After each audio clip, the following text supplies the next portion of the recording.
Welcome to রসে বাঙালি channel. আমার চ্যানেলে আপনাদের স্বাগত। আজ করব আমি শসা দিয়ে একটি রেসিপি, শসার ঘন্ট।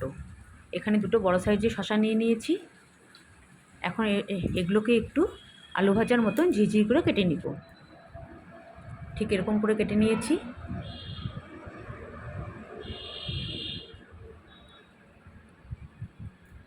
এখন কড়াই বসিয়ে দিয়েছি গ্যাসে। কড়াই গরম হয়ে গেছে, দিয়ে দিয়েছি তেল। তেলটাও গরম হয়ে গেছে। এখন দিয়ে দিব এখানে রাঁধুনি ফোড়ন।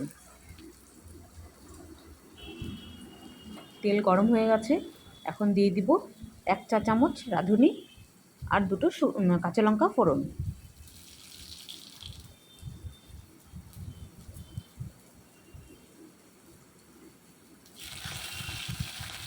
ফোড়নটা একটু ফুটে গেলেই দিয়ে দিব শসা। কেটে রাখা শসাগুলো দিয়ে দিচ্ছি।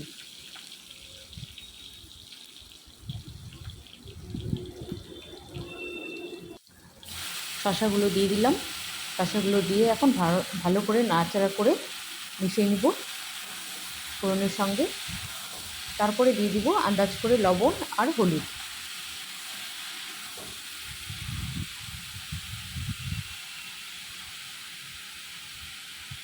আমি এখানে আধা চামচ হলুদ দিলাম আর 1 চামচ লবণ।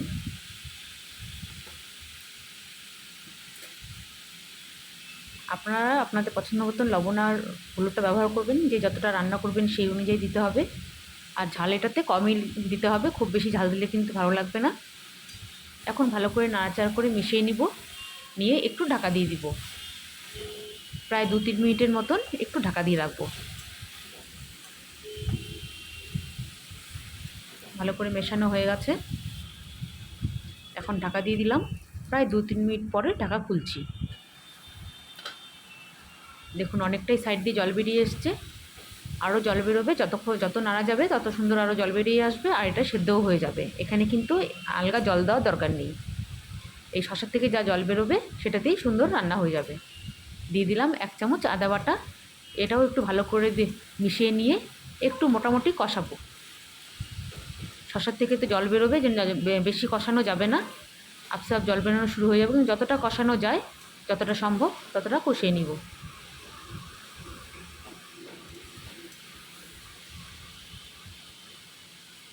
আবার একটু ঢাকা দিয়ে দিলাম। প্রায় 2 মিনিট পর আবারও ঢাকা খুলছি।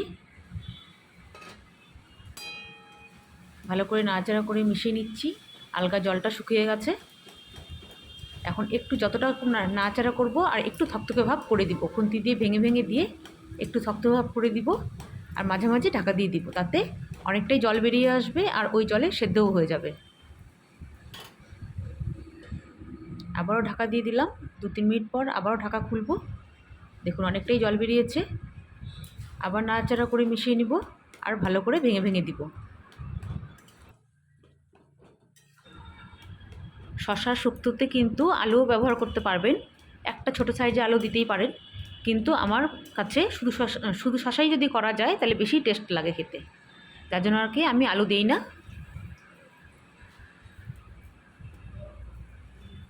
খুব বেশি মশলারও দরকার পড়বে না। দিয়ে দিলাম একটু চিনি, টেস্টটা ব্যালেন্সের জন্য। খেতে খুবই ভালো হবে হালকা অল্প একটু চিনি ব্যবহার করলে।